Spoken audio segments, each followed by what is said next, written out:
afternoon, everybody. It's officially 12:01. Woo! So are we alive, excited, full of energy? Yes.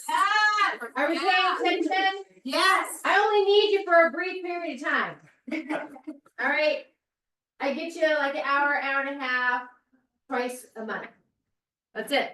Okay, cool. So how is everybody? Good. Are we feeling good? Excellent. Are we like the super sunshine out?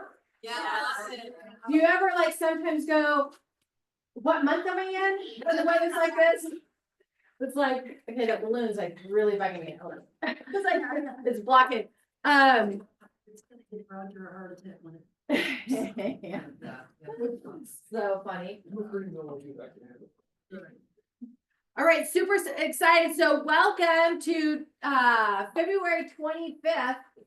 Okay, the last day of February is flipping Friday. Holy shit dings. Dizzle. Right? Holy shizzle. We're 2 months into the year, right? We only have 1 month left of the first quarter. Stop it. It's just reality, right? We have 1 month left. So technically we are working on second quarter business, right? We're working on second quarter business. So how are you feeling about that? Well, now I have a little. There you are. Out. Yeah, so really this is the time, especially at the end of each month, to reflect, right, on what you've done, where the gaps are, how far you are, so on and so forth. Because everything you track improves. Okay, you don't know where you're gonna go if you don't know where you're at. Okay, I wasn't really gonna bring this up, but here I am. Right, so just make sure, for those of you, how many of you can say with certainty that you track your daily activity? Here. Nice. Nice. Okay, so you know how many contacts you make, how many, if you're putting in deals or anything like that, right? You track that. Okay, for those of you that did not raise your hand, Louisa, start doing it. It will make such a difference in your business when you're tracking it, right? And how long does it take to do a few contacts, right? You have 24 hours in one day, right? Obviously, you all don't work 24/7. I know you want to, but so, yeah, so you can have 1 or 2 hours will change the rest of your life. That's it. Right? To be consistent and persistent and intentional with having those real estate conversations. So I really just would like you to take it seriously for yourselves. So we'll carry on. Motivational moment. Anne, what does that say? Either you run the day or the day runs you. All right, Anne. What does that mean to you?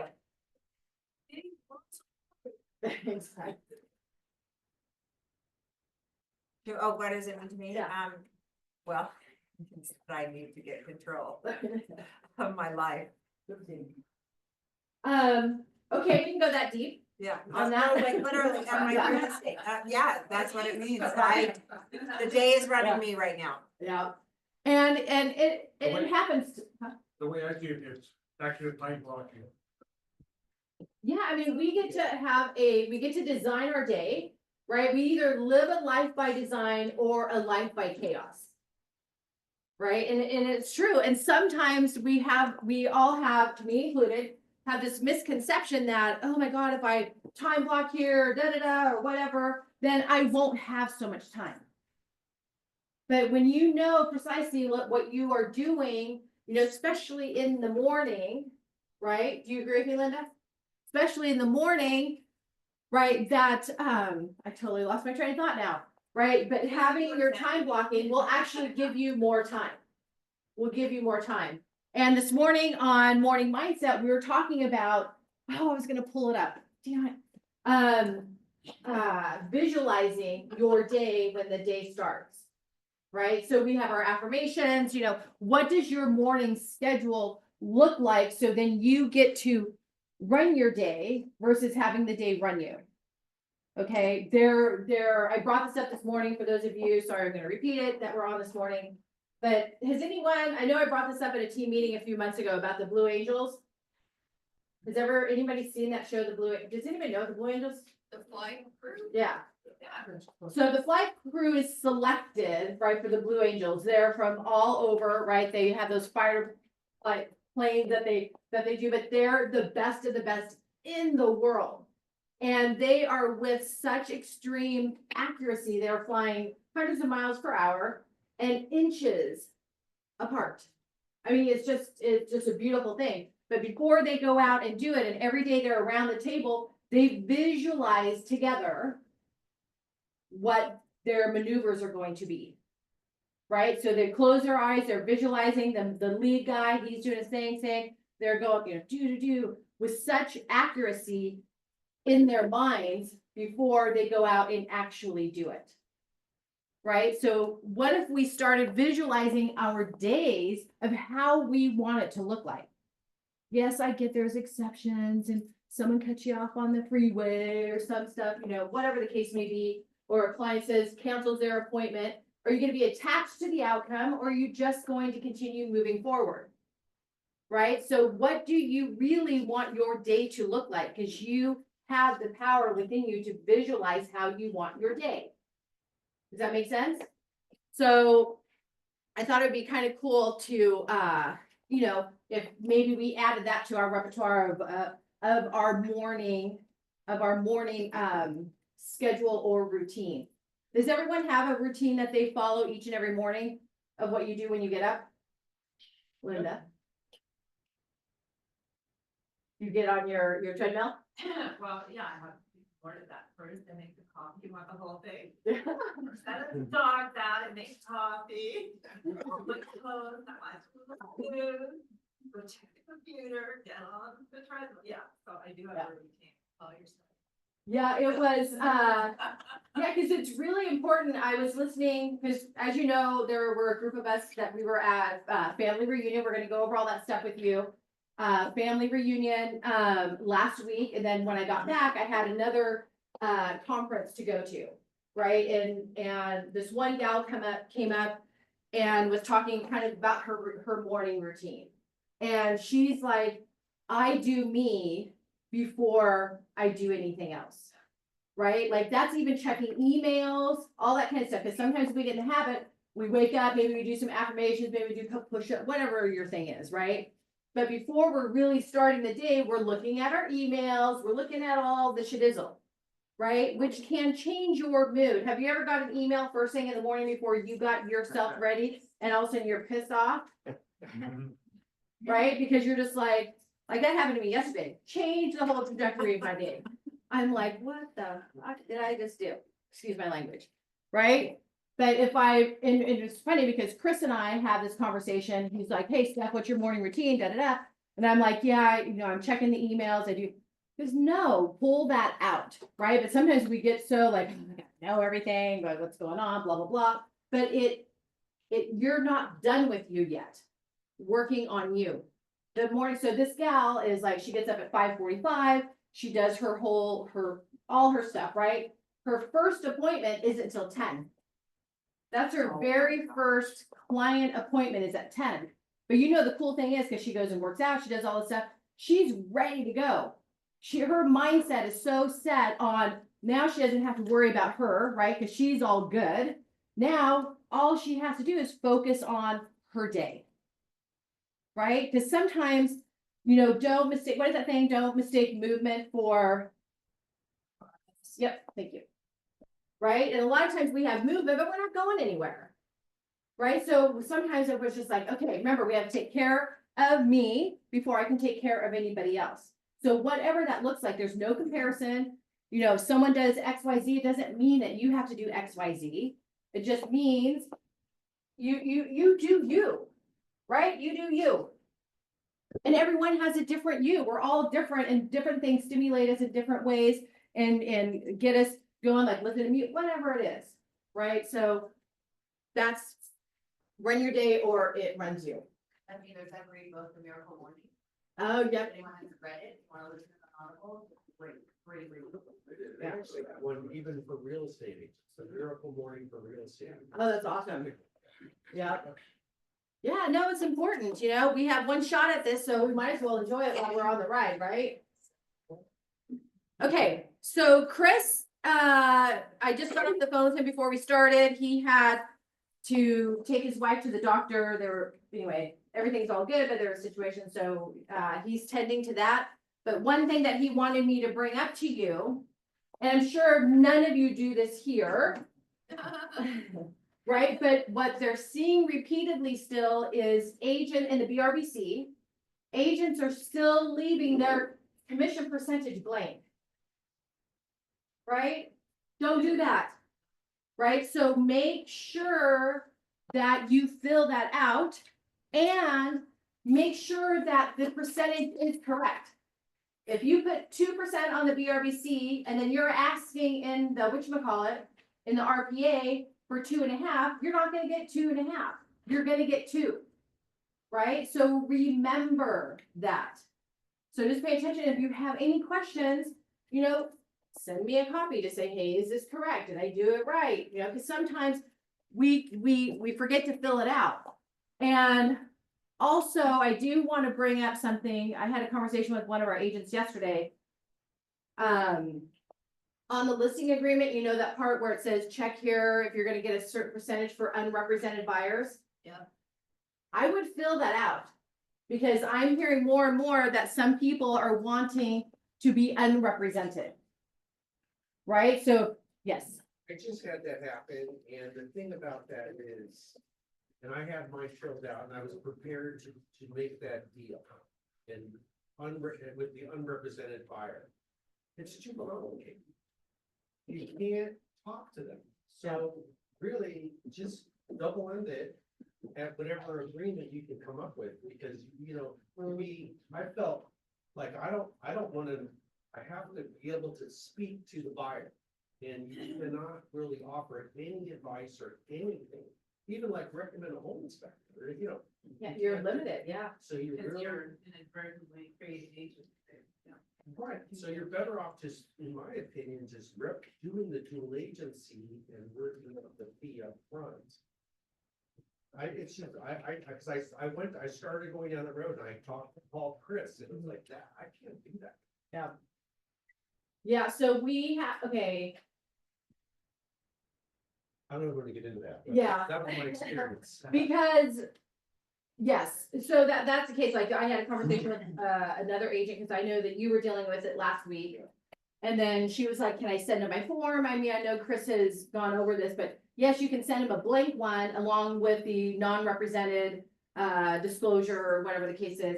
I know Louisa probably knows what the acronyms are, but yeah, you can't, and then you have to say, hey, if you have any questions, you have to consult either your agent, right, or your real estate attorney. Because if you start advising them and then something goes cuckoo, then you can still be liable for whatever advice that you gave them. Right, even though you don't have agency. So you just have to be very careful. And then we're not gonna get into it, but I'm just gonna make a comment that remember, we are not to be negotiating buyer commissions with the seller, right? Because our listing agreement is only for representing, which I know you know this, right? But it's representing the seller only, right? So if it does come up to where someone wants to represent, you know, then you have to go fill out, have the BRBC signed, then write the offer. I mean, I know there's gonna be conversations, but it can't be anywhere agreed to. It's not supposed to be We part of the can contract. talk about it at the listing presentation, how much they want to pay. No, what the verbiage is supposed to be is, are you open to paying the buyer's commission? Right, so then it's just part of the negotiating process where, hey, I negotiate with them 2%, 2.5%, whatever the case may be, and then it's negotiating, it's just like you're negotiating a price if you're representing both buyer and seller. Yes, I'm seeing it out there, like even on like really high end listings, that they're advertising the COVID. Like I'm getting flyers from those ball twins on Sunset that are saying, $28 million list price and offering 2% COBRA. Like at the bottom of it's very clear that they're doing that. So I think it's like anybody's guess, and I think that's something to show your clients that this is kind of what's going on in the marketplace. Yeah, because I forget what we are. I need to find that one email and show it to you. No, I know, but and I know that there's something that we can disclose or, in our marketing, but I just have to go, I don't remember all the specifics. But we can say that there's commission, You can't put it on the MLS. but you can't put it on, yeah. But I mean, it's being advertised. Yes, but when you're having a conversation, you just say, hey, are you open to paying a buyer's commission?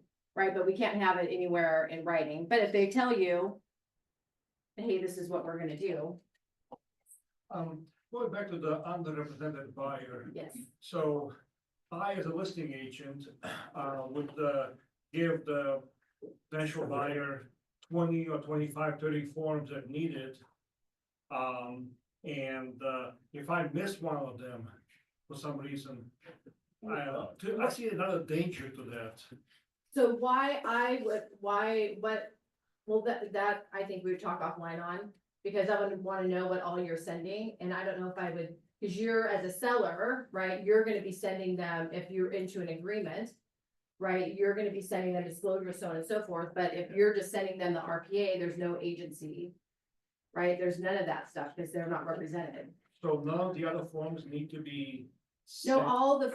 all the forms and disclosures need to be signed, but if they're not represented, then like I would just have to see what you're sending. Does that make sense? Because there's no agency. There's no agency for the buyer, but mine, Those command, they have all those forms because you're representing your seller. that's it. You Yeah, will not but- be sending those forms on behalf of the buyer, you'll be sending Yeah. them on Honestly- behalf of the seller. I haven't had the opportunity yet, but when I account, I'm hesitant to represent or even talk to an unrepresented buyer or deal with them because I feel a little insecure about that. And I spoke to Gov Hutchinson about that. And he said, if you don't want to deal with an underrepresented buyer, you don't have to. no, you don't have to. Yeah, You don't have to. it's not worth it. Liabilities. Well, yeah, because I just think everything, that's why everything would need to be documented, and they don't know they don't know what they're doing. It's not gonna turn out that way though. Yeah, it's unrealistic to think. Yeah. I mean, first of all, this is a relationship business, right? So if a buyer comes into you and wants to buy one of your listings, for the long-term relationship of that buyer, you should represent them and forge something that. and forge the relationship, and that's the thing, it feels like, I don't know, I started to go down that road, and I'm like, there's no way. Yeah. This is gonna work for me. Yeah, so then I would, do everything you can just to treat, turn it into a buyer, like you said, like, hey, let's work something out to where you're represented and we can move forward. I mean, it just limits the liability for everybody. Okay, Coolio, we have a lot to cover. So there was a group of us at the 2025 family reunion in Vegas last week. It already seems like a month ago. Yeah, it was super fun. So I'm gonna go over a few things. I took notes and all that kind of stuff of what Gary Keller spoke about, and then we're gonna bring Nicole and Monique up to give their ahas. So let me.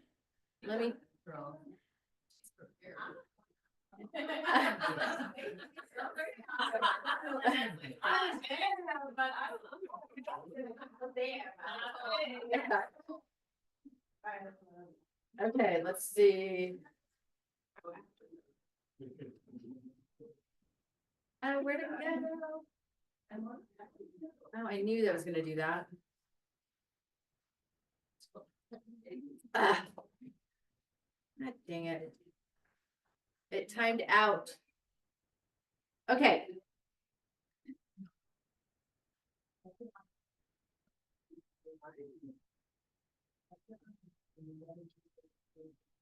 Okay,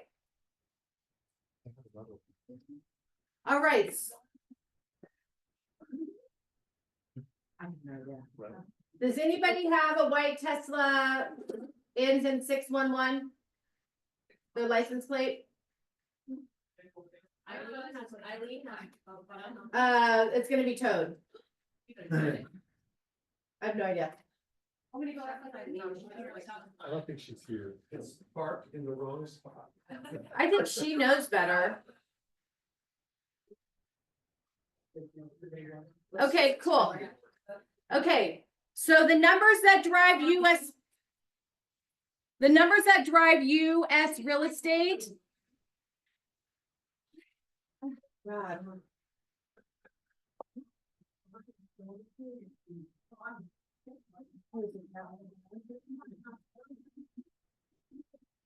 Okay, is it the same guy? No. Okay. Okay, obviously, I'm not gonna this is gonna be a 2-hour presentation like Gary Keller's was, but we'll just go through the steps. So how we started is like, you guys, we got 2 more years of this. Right? 2 more years of this year and next year. But that's what they are, go like this again. Predicting. So he said the numbers that drive US real estate: home sales, home prices, total market volume, inventory, mortgage rates, and affordability. So as you can see, you know, we are projecting, so we had 4.1 last year in 24, and they're predicting just a little bit higher for 2025. But we'll see, right? We were predicting more last year, and then it fell short, right? So what's so crazy about this? It hasn't gotten worse than this for the last 25 years. 25 years. So if some of you are, you know, like, is it a little tough out there? Yeah, it's a little tough out there, right? But with that said, right, people can still, there are some agents in this office that had one of their best years last year. Right, so it's a matter of your determination. What story are you going to buy into? Okay, I had some agents, remember in COVID, right, just said, oh, okay, my business sucks, I'm not gonna do anything, you know, they fell into that story. Right, and then we had some agents as soon, you know, once May, June hit after, you know, March of 2020, bam, 2020 ended great and 2021 was a record year, right? So it just all depends on where your mindset is. Yes, there are less opportunities out there, but it doesn't necessarily mean there's less opportunities for you. Okay, you just have to talk to more people, right? You have to reach out to people. You have to be consistent. Like Lynette and I were speaking a couple of weeks ago about kind of reaching out to all these people, I'm not hearing anything, but it's just like, hey, just keep at it. Just keep at it, because there's going to be a life event. Things are going to change. It's all about making sure that you stay top of mind for people. Okay, don't let up on it. So the other thing that he said, the only industry in a recession is ours. Isn't that exciting? Right, and then you add the wildfires and all that kind of stuff, but we're not the only ones that are having tragedies or natural disasters, right? He spoke about that a little bit, but so home sales, we're looking, like I said, projected just a hair better than last year.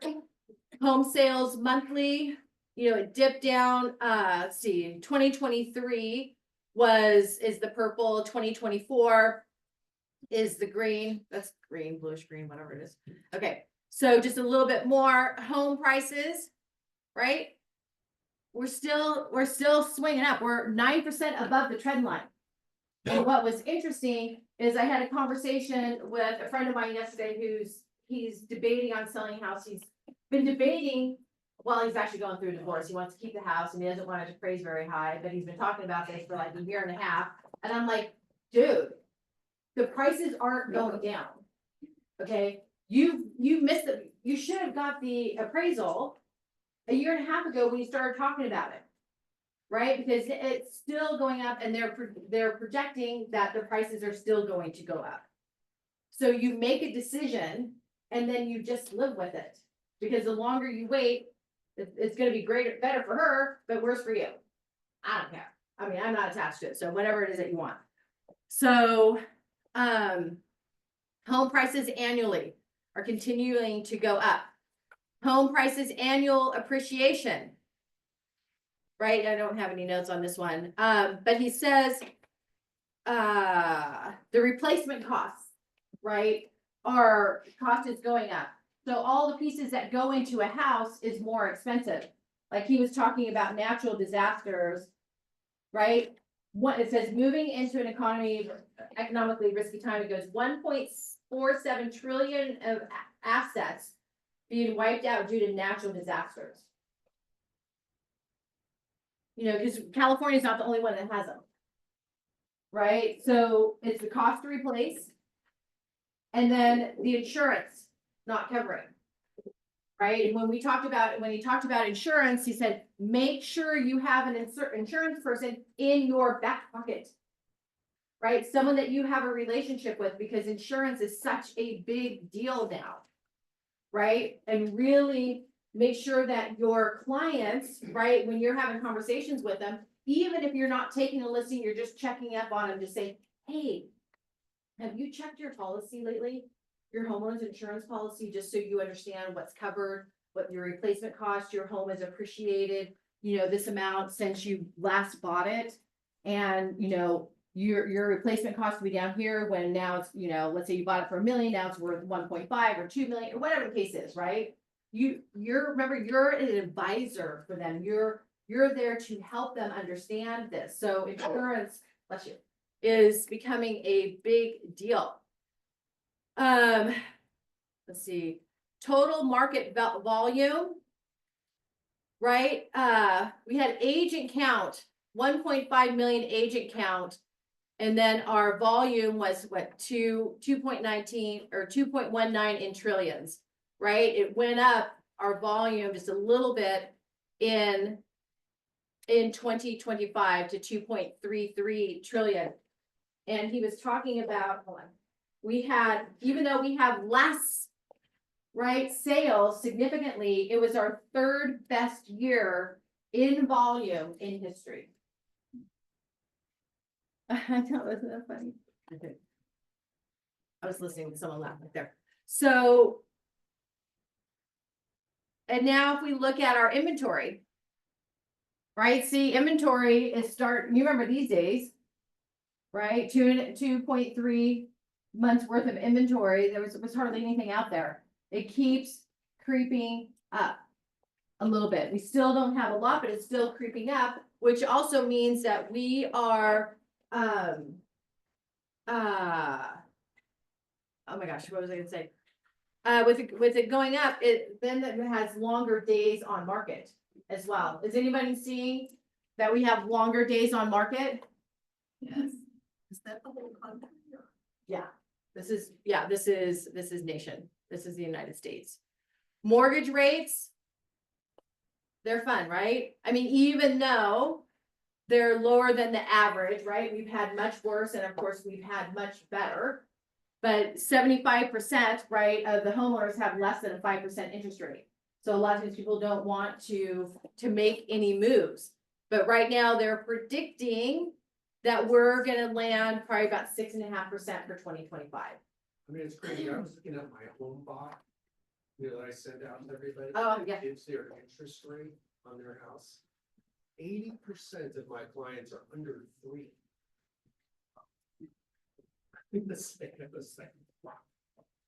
That's crazy. Isn't it? Yeah. Yep.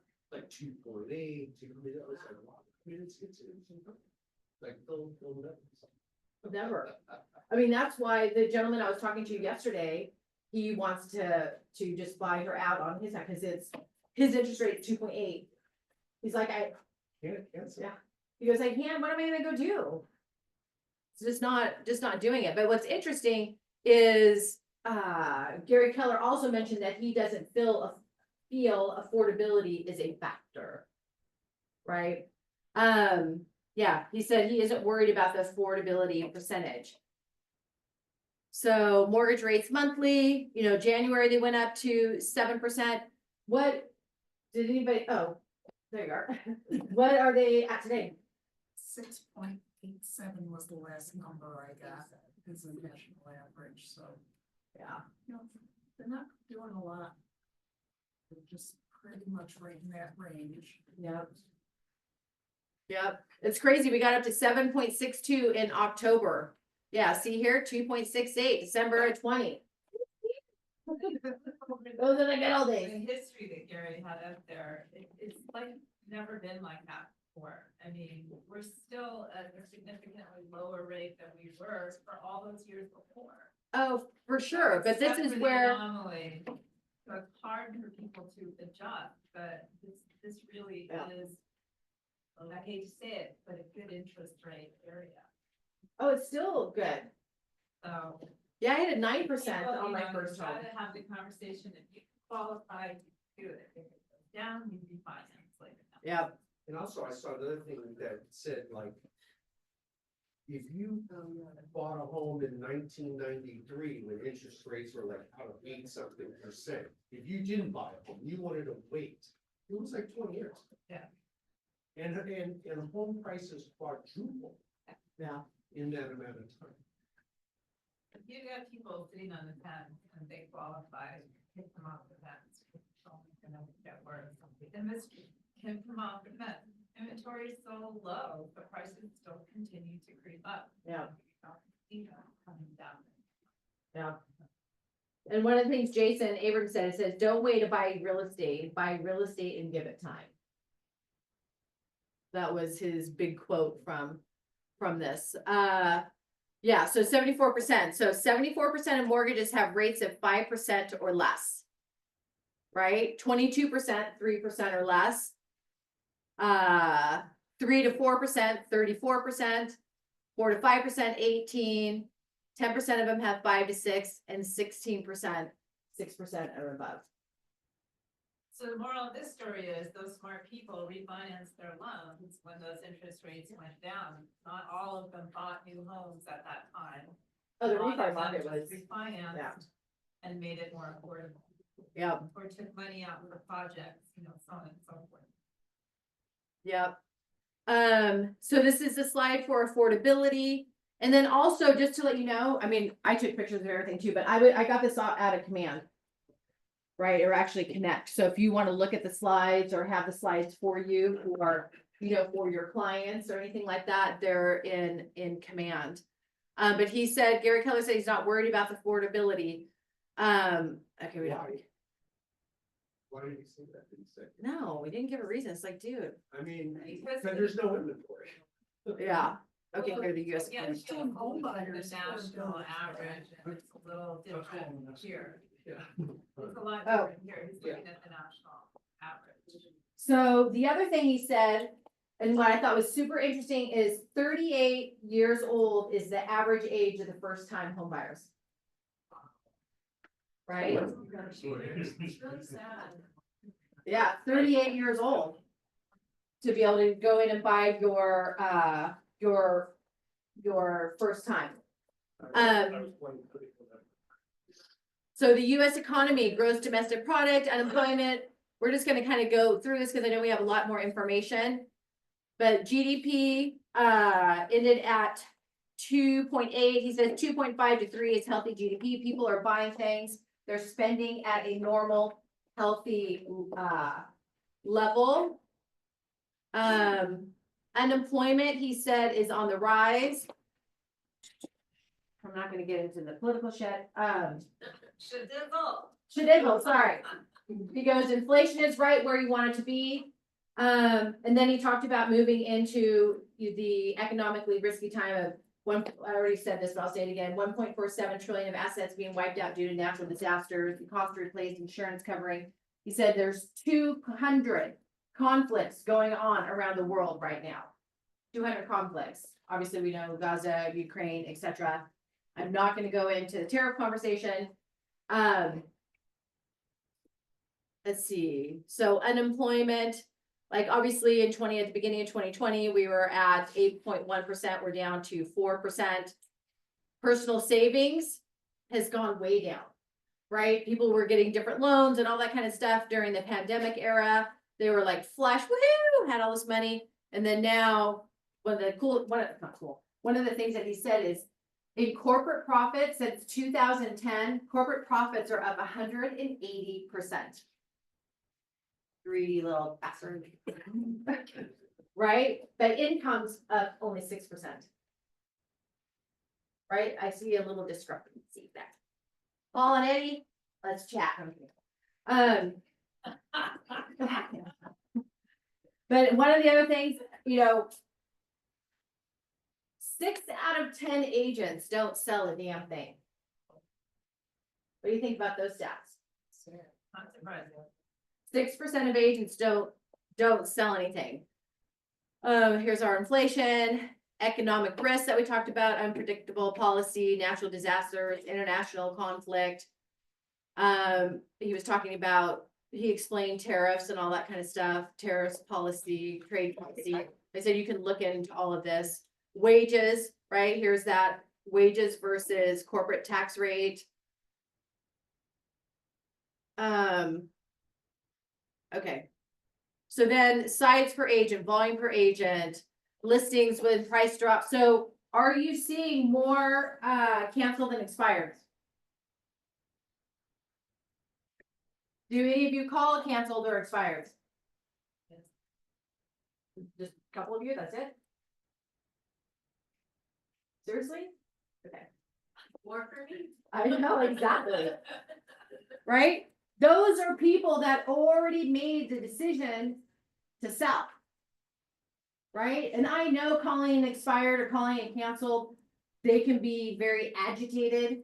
When you pick up the phone, last thing they want to talk to is another agent because their home didn't sell or whatever the case may be. But you stay on them. You have continued conversation. Sometimes it takes about 4 months to convert. Right? To build that trust and have it. It is another revenue source for you all. The canceled or expired listings. Yeah, so start to see more and more of those. Obviously, we have equity sellers right now, right? People have equity in their homes. So if you notice that anybody has a notice of default or anything like that, help them out. Help them out because they, I've told the story before. We had a deal that closed last year where this lady was going to lose almost $400,000 in equity because her house was getting foreclosed on. Right? So fortunately, they got the sale date extended, so on and so forth, and we're able to close on it, and she was able to go buy another home. Right? So there's equity out there. So it's our job to help these people. We're still low. We aren't making new homes, right? We need about 2.5, 3 million new homes really need to be built. We aren't making any progress with this at all. Supplies are up 50%. And land prices are 2.5 times higher. So what's interesting here, and then I highlighted the other one, you have your key homeowners insurance agent, which I already shared.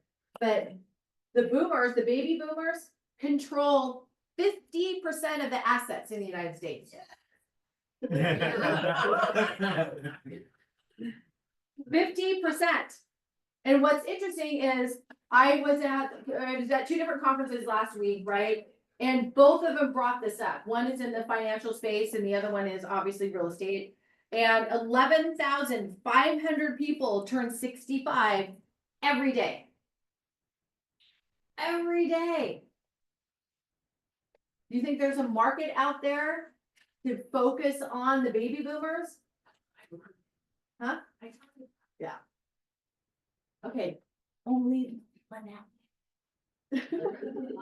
I was like, only Lynette. You guys don't do it. No, but yeah, so we're here to help people. Right? And if we come from a place, people don't know how much, they don't care how much you know until they know how much you care. Right? And it's all about being curious. It's all about asking questions. Retail remains good, people are spending money, they want someone knowledgeable / experienced and has the ability. What have I been talking about, and Chris and I have been talking about since the beginning, since January 2024? Yeah. Sell your expertise. Sell your expertise. If you don't feel comfortable with the contract or any, just let us know. Right? Come to the classes every Thursday, unless I'm gone, but every Thursday at 1 o'clock, I have contract strategies. Send me homework. I challenge people all the time. Hey, send me mock stuff. You know how many people take me up on it? Actually, I have one who's sending me stuff every week now. Sending me his numbers and sending me mock stuff. And he's gonna do a listing presentation for me tomorrow. What's tomorrow? Thursday. Wednesday, Wednesday. Wednesday. Yeah, so Thursday. Right? So sides per agent.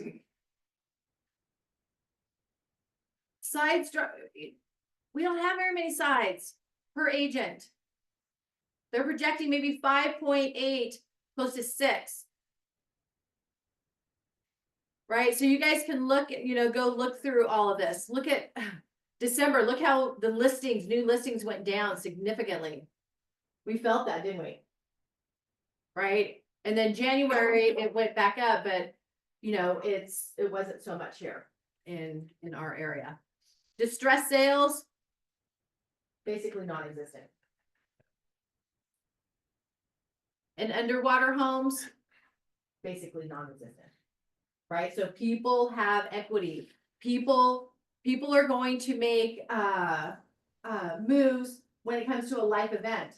So you always want to be on top of mind for them. So when something does happen, you're there. Credit conditions, they're pretty steady, right? When they were in 2020, remember that they were tightening the credit restrictions when trying to get people approved for a loan. It went up just a little bit and then it's pretty steady right now. New home starts, like I said, is still way down. Challenges for builders and developers. Costs, basically. Student loan debt, phew, a lot. It's crazy. Home insurance, look at that. Yep. Yep.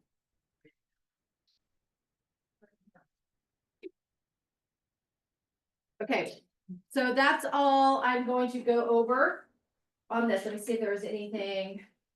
Yeah, Keller predicts existing home sales will end the year at around 4.2 million, still sluggish, but a slight improvement over 23 and 24. When you get into a trough like this, it typically takes 3 to 4 years to get out of it. My guess is we have at least 2 more years. And I think that's it. Lynette, is there anything else you think? From his vision?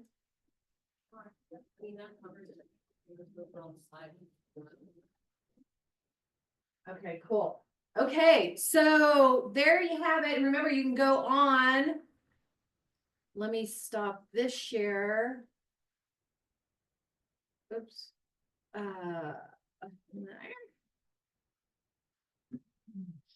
Okay. Share this.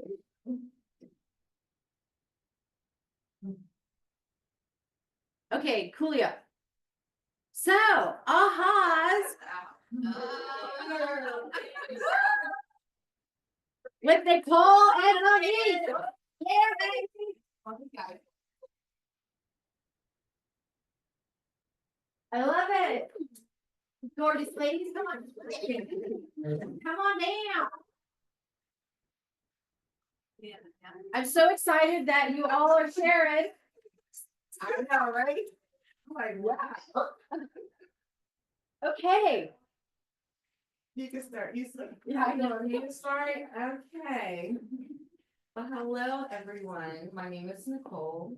I've been a realtor here with Keller Williams for, I guess, 4 years, because this is my 4th or 3rd family reunion. I can't remember. Well, I've gone once, and this is my 2nd time going, but I've gone out for the networking part of it, in the past. So, let's just start this easy. be honest with you, I didn't really prepare for this because I have so many notes from summer reunion that I did not review. I got voice messages from me recording the event. I'm exhausted. I'm telling you right now, I went out there on Sunday for a networking meeting because, I have a lot of referral partners all around internationally as well. And so I started my reunion off at a networking event on Sunday night. And it flew into the morning of Monday, which is not typically It's just a, crazy how an event can go from Monday to. I know, right? How does that But my happen? reunion didn't start until I think Tuesday, but then yet there was events on Monday happening that I went to on We Monday. went to so many events. I'm exhausted. I'm tired. A lot of fun. I tried to maximize my time, but this time I went with the purpose. I went for the intent of connecting with my sphere of influence, as reference to other realtors that are out there, and focusing more on listings. So I went to only the events that was going to grow my influence with people that were there, as well as listings. So if you guys have never been to family reunion, they have about 20 classes happening at the same exact time. Yeah. Decide which one makes more sense to you. But what I do now is with the people that I know, that I've connected with, we all go to something different and then we share our notes. I have a debriefing at 1:30 today with a group of people that's gonna share their information from our reunion. So something I may have learned, they got, I'm gonna get from them at 1:30. So the one thing that I got from Gary Keller, and this is gonna be very simple. It makes no sense, but you will see why I'm saying it. These are in my notes, because I tried to get ready, but I just couldn't, it was too much. It was a simple takeaway, and Gary said, don't try, just do it. Okay? And I'm gonna be honest, in the past, when I became a real estate agent, I didn't give it 100%. I was probably 50% in, 50% out. My husband is a sound engineer, he travels for a living. And I'm always invited to go somewhere fun and watch a fun concert. And I was saying, okay, yeah, I'll go. So I really wasn't here a lot. I was always with him, enjoying life, doing all the fun things. Last year I decided I'm gonna give this 100% of me. Okay, I gave it maybe 70%. But of the 70%, I started to see traction though. Like I brought in the new year with the closing. Got my first listing last year in October. And I've been closing consistently ever since then, since I gave myself 70%. So imagine if I gave it 100%. Okay? And thank you for being honest on that. I know it's, I know, and I'm still like saying no to him and I want to say yes, and I'm like, no, I gotta, Monique could testify to it. Okay, Nicole, say no, no, don't go. It sounds fun, but don't do it, so I maybe do 2 trips instead of every month go somewhere. All right, takeaways. Looking for the referral partners, not just waiting for the referral opportunity, but actually doing periodic calls and checking in to see how you can help each other with your business. So if you connect with another realtor that's not in your state, let's say, for example, Texas, if you see a lot of people are moving to Texas, find an agent in Texas and build a bond with them and build a relationship. So then you can start marketing their properties here to people in California that's moving to Texas. And that'll be your referral partner that you can get business from. So instead of just collecting everybody and not keeping in contact with them, schedule the connections where you can have a phone conversation. Open houses. Because I do a lot of open houses and I do get business from open houses. I had to learn how to do micro events. As a new agent, we don't always have a lot of database, we have past clients and everything. So if we do micro events, perhaps someone like our title rep can partner with us on that. There was something that was very good that they mentioned, was if you have a farm area, and let's say that it's 300 homes in the area, and they have an HOA, for example, you can invite them to do a raffle where whoever wins, they get their HOA paid for a year. And that partnership, like I said, if the title rep is partnering with you, any sales you get from them, the title rep will be the actual title person on those home sales in that particular community. So that was a good aha for me when I learned about that. It was like, okay, there are ways to do events without costing a lot of money to get people's information, to them in your database, and they can see you in the community. Another big thing, was in reference to giving back, coming from contribution. A lot of you guys don't know it, but I have a nonprofit organization. It's called Pace Run for a Cause. I've done now 4 events, for the last 4 years with this organization that I co-founded. And the crazy thing is because I host this event, I'm so caught up in throwing the event, I haven't really mentioned myself as a realtor. And last year was gonna be the first time that I did it. I actually brought a friend in to actually have a booth there for me, but I was so caught up in doing what I had to do, I still didn't mention myself as a realtor. And I will put information in their bags that says I'm a realtor and everything, but there was no connection. Like I didn't get up and make an announcement, hey guys, welcome to my event, or not my event, but the organization's event, this is what we do every year, how we get back. But a lot of people are connecting with their clients when they're door knocking, is by not going as a realtor, but going as, hey, I'm a local realtor in the area, what can I do for you? What organizations do you guys give to? Because I would love to give back to that organization, trying to make a personal connection with them, trying to get to know who they are and not just going as I'm a realtor. And so a lot of people that are door knocking, instead of doing that, they're actually connecting with the people by asking them, what are they into? What organizations are they doing? Is there anything I could do for you? Not just as a realtor, but in general. Partnering with local businesses. For example, if you see a mom and pop store, let's say it's a pizza parlor or something like that, going to them saying, hey, I'm gonna do door knocking in this area, I wanna give back. Do you have any discount codes that I can give to them that they could use? And then you go and give that to the people in the area. And so every time you come, you're giving them something that they could benefit from. So that's just like one of the different places now. But I wanna market you in this area, because I'm already over here doing this anyway, but I wanna be able to give them something. So when I come, I'm not just coming to just ask you for something, when I'm coming to give you something. And so then they start to look forward to you coming to them to give them these discount codes or whatever. So that was a good thing that I got. And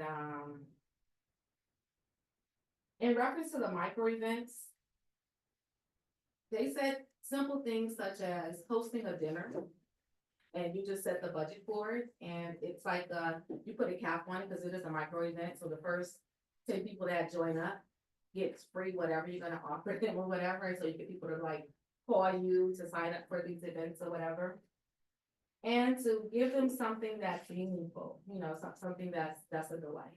So when they come to the event, it could be something as simple as a pen to write with or a notepad or something, but just giving them something that has your branding on it to try to throw it in the fact that, you're a realtor.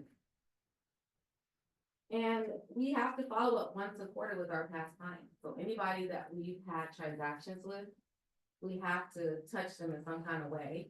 That's not just saying, hey, how's it going? But if you wanted to know like who their kids are, what sports they're into, giving them something that's gonna connect you to them so that when they think about buying, selling, or even referring you to another person, they see that you didn't just stop at the end of the transaction, you actually kept going. To get to know them better and to just keep going with them. That's so many. I'm gonna let her go for a second. Yes, for the new agents that are here, I didn't do this. I learned about it, but I still didn't do it. Have a lunch party. I'm just being honest. I didn't do it. But have a lunch party. Invite your family, your friends, if you went to school here or whatever. Just let them know that I'm a real estate agent. I know a lot of times you feel like, I felt like, oh, I don't know everything and what am I gonna offer, things like that. But it's a fun event that they can come to. It's a lunch party. It could be pizza that you have. It could be at your house. You can host it at a local restaurant or something like that. Just try to find something that's affordable and throw a lunch party that, hey, I'm a realtor in the area, and you can invite everybody, even on Facebook, to this lunch party. You ain't gotta know them. If they want to come get free pizza or whatever you're gonna offer, they'll sign up and they'll come. So do that. And with the lunch party, you can do 10 touches, which I found this out. They're doing touches through email, through Facebook. They're just touching people like you're just going and just DM people on Facebook to come to this event, They're doing video emails where they're doing the call of action in the beginning of the email as opposed to at the end. You tell them what you want up front, so they can see that first, because some people are not gonna listen to the entire video anyway. But just tell them what you want up front, and then they already know that they're gonna get something, so they may go ahead and click sign up. And that's also capturing your information as well. And.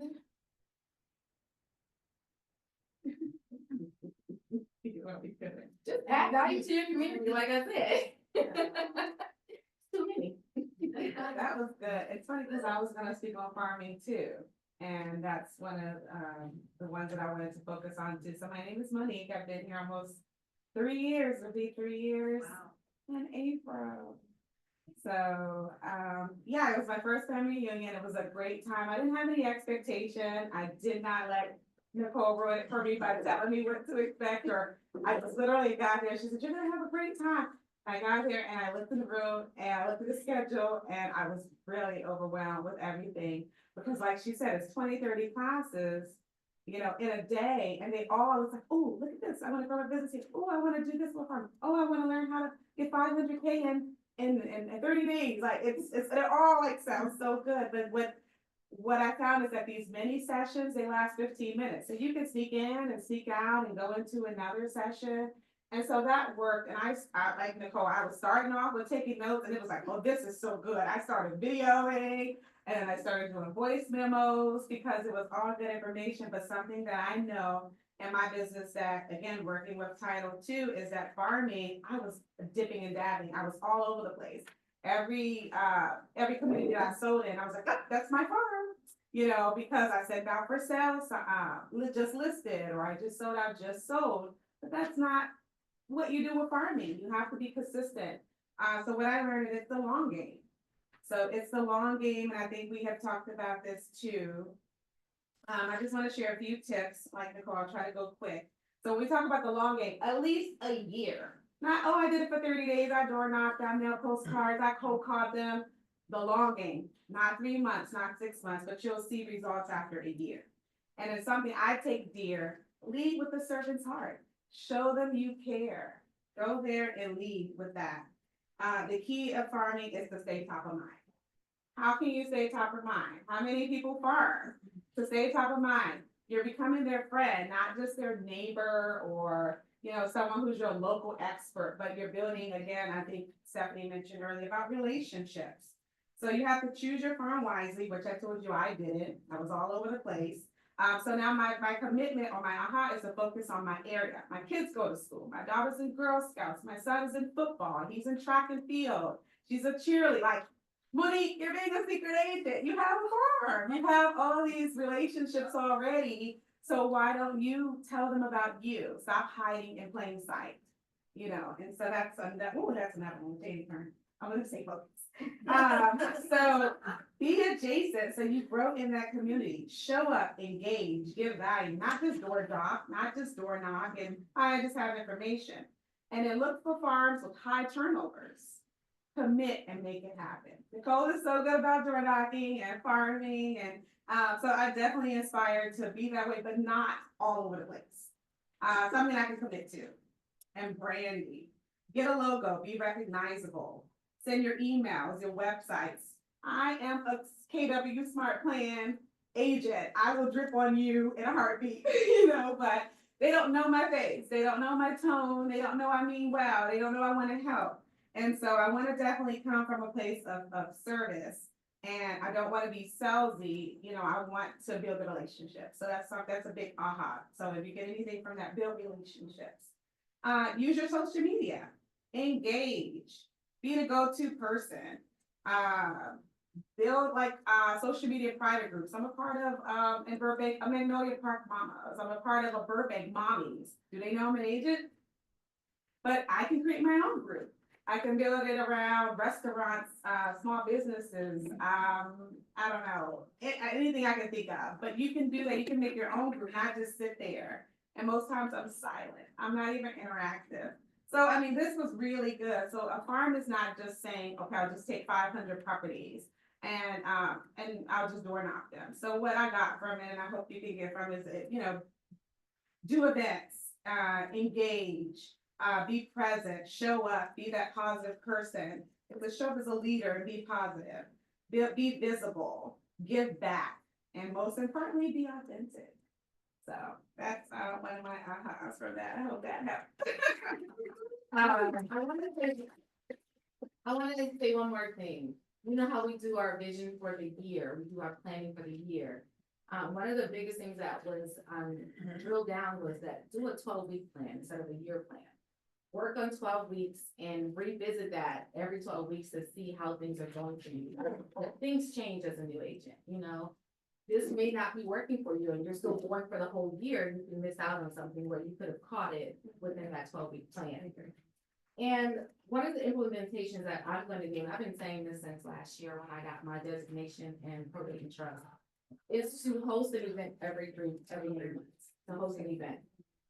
One lady actually partnered with the schools in the area, and she just asked for 15 minutes to speak with the teachers.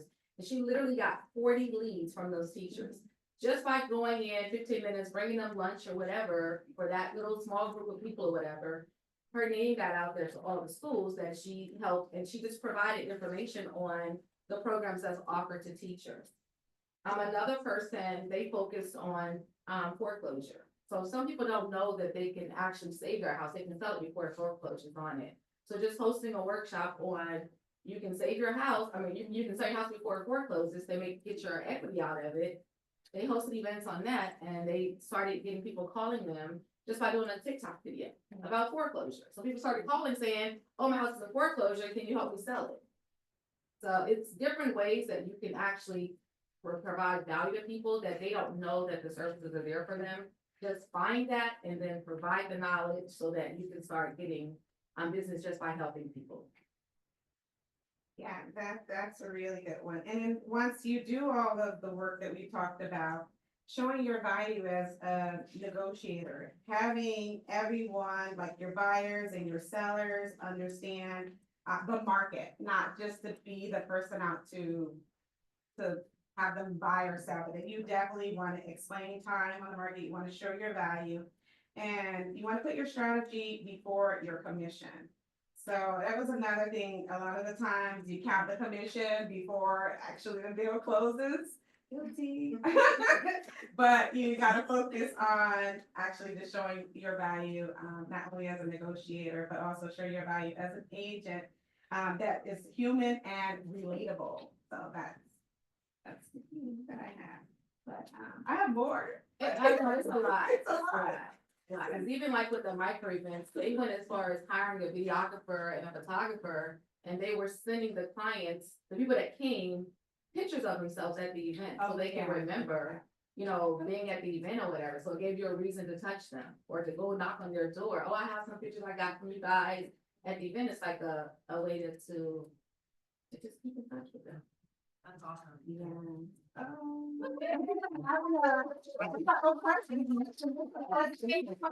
One comment for you. Uh-huh. You mentioned that you go to your nonprofit and you forget to mention that you're a realtor. How about if you get yourself a $5 name badge, put it on every day you walk out of your house, and people will approach you, as opposed to you having to chase somebody else down. Okay. And put it on your right side, that's important.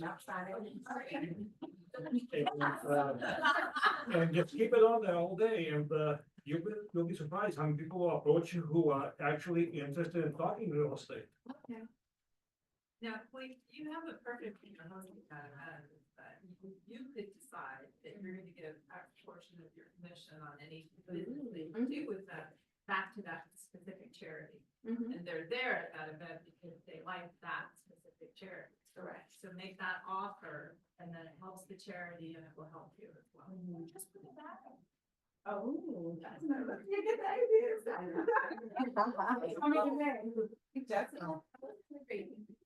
I just wanted to add a suggestion for the micro events, and then you remember about having a photographer. What I think is really great is getting your attendees to post a picture with your hashtag for the event, and then you're incentivizing them, oh, you get a raffle ticket or something. Then post on your behalf with your hashtag at your event, because then that's going to all yours. Right. So,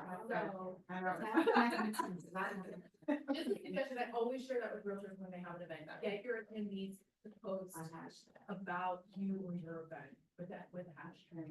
And if they tag your page, will they? Exactly, yeah. You can incentivize them however you want, but it's about getting them to post about The you. event and You and, you know what I mean? okay. I like that, thank you. Thank you. Thank you for having us. Thank you. Yay, I'm so proud of you ladies. So fun. And then, yeah, Michael Pochette was there. He was on a commercial panel. Yep. Yeah, so that was awesome. And then how great, you didn't go because you had another event, but Monique went with us to Lynette's birthday dinner. At what restaurant is it? Was that like the best ever? Yeah, you gotta go. Fire and. That was so fun. They have one here in LA on Melrose Place. Sunset. Yeah, I took him there for his birthday, and it was pretty fun. Oh, awesome. So thank you again, ladies, for sharing. Okay, I know we just have a couple of little things left. Don't forget Ignite at Night started last night. It's Actually, it was postponed to March 3rd, I believe. Oh, well, I guess I didn't read my email. Okay, starts next Monday. Welcome to the KWC family, Catherine, Jonathan, and Jen. And I don't know if it were you and Claudia. Claudia, joined us. I don't know if you were here when we introduced you, but Claudia's here, so welcome. So excited. And then my beautiful ALC, thank you for everything that you do. And then, oh, Ashley probably had to go back. But last week, I think we opened 5 new escrows, so thank you again for all of your support. Ashley and Debbie are just dynamic. I know I tell. Oh, that's right, I haven't texted her yet. Yes, it's Debbie's birthday today, so if you know her number, text her. January 2025 closed over 2 mil. So hey, love. Congratulations. Team Spell at Duluth Group, Denise Marks and Hirsch and Jared. So congratulations to all of you. Can you take a pic? Okay. Woohoo. Okay, Louisa, I think you had a couple things, and then we'll have Cindy and then Michael, and then we'll be at it, yeah. Okay, I only have one thing. So remember Daniel joined us about 2 weeks ago and he just opened his very first escrow.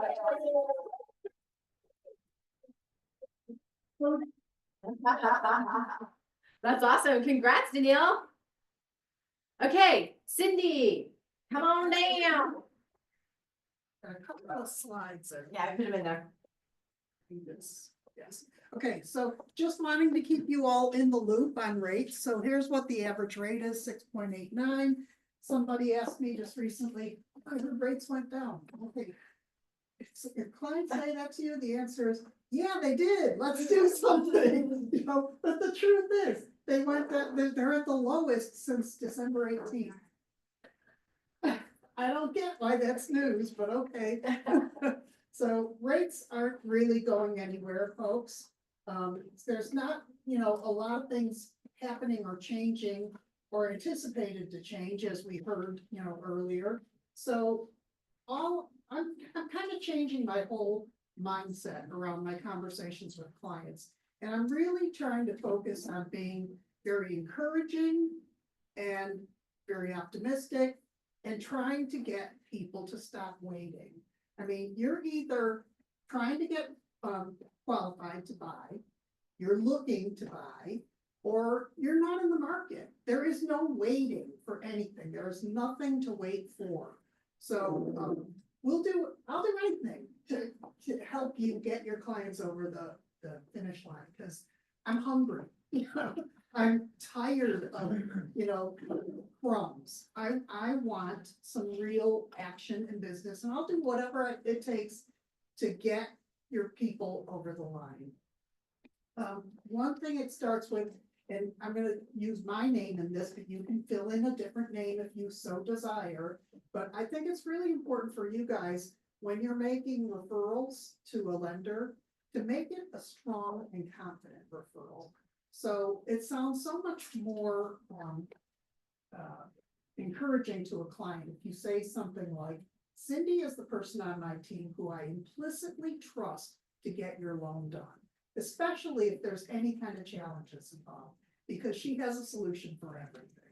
So if you make a referral like that, the client is way more likely to actually make the call to me, to listen to me, to do what they need to do to get their docs in, et cetera, et cetera. I do want to tell you about the 30,000 forgivable loan program. An interesting story about that. I've told you about this one a couple of times, but, you know, I asked our office, I said, what's hot? What's selling? What are people doing? And this is one of the programs that we are doing a lot. And I got a phone call the other day from a loan officer in San Diego. And she said, I wanted to ask you about this program you have. One of my agents sent it to me and said, do you have, you know, can you do this loan? And she said, no, this is a really good loan. And she said, so I'm calling you for my daughter. I want to get her a loan. Can you help me out? And I thought that was a really good story because nobody's got this deal. So the 30,000 is basically free money. If it's over a 5-year period, you don't have to make any payments. You are forgiven 20% of it every year until the 5th year, and then it goes away. So this can be a real game changer. It's not for the people with ugly credit or anything like that. However, I encourage you bring them in, because then once I find them, I go to my multitude of other programs. And, you know, if this one doesn't fit, there's something that does. I can find a loan today for 99% of the people that come to me. But if they don't like the terms, because I can't promise you it's gonna be a nice loan, but I've got something to offer for sure. I hate saying no. Then I will work with anybody at any stage of the planning process. Okay? So get people ready to buy if they're not buying yet. Yes. The not first time or not required. Anybody can use it. So what's the minimum annual income? I mean, it depends because it's tiered. So it could be as little, I mean, the lowest tier is 98,000. Anybody who makes 98,000 can get this loan. But then if you buy in a major minority area, you can, in LA County, it's 150,000. And then if you are also a first generation home buyer, it's 198,000. And LA County is one of the lowest areas. So for example, I think that second tier in Ventura is 199,000. So it's generous and it varies. And if they don't happen to fall into the right category here, we'll find something that they can. What's the rate on that? Competitive Same as a market rates. Yeah. Yeah. That's all I got for you. Thanks. Awesome. Thank you. First time home buyers? Not necessary. Second home? Yep. Well, they can't own property right now. Thanks. Okay, awesome. And one of the things that I always do typically is like if I have a new potential buyer, I'll 3-way them, and if I'm on a phone call with them, I'll 3-way the lender end with them, just like, hey, let me make a quick introduction, blah, blah, blah, blah. So I do that sometimes. I'm gonna bring up our last, Michael White is gonna do, just gonna remind y'all about. Hi all, just wanted a quick reminder that next Monday we are doing our headshots here in the office for you guys again. For anyone who wants to update them or for new agents who need them for your cards, I'll be bringing in my little studio here. We'll just have it set up, come in, it's about a 15-30 minute session. Get you done, get you on your way. We'd love to have you. It's about $200 for that. Get you 4 headshots that are all edited. The rest are yours to have as you like. And yeah, we'd love if you guys RSVP for it, that we can get a time slot set in for you, and I'll be here from 1 to 4 p.m. all day. Awesome. And that's the first and third Monday of each month. Yes, it'll be March 3rd next Monday. Yeah. Awesome. Thank you. Appreciate you. And there's 2 changes, right? 2 wardrobe changes. 2 wardrobe changes? Yes. Okay, cool. All right, thanks. So, I think contract classes,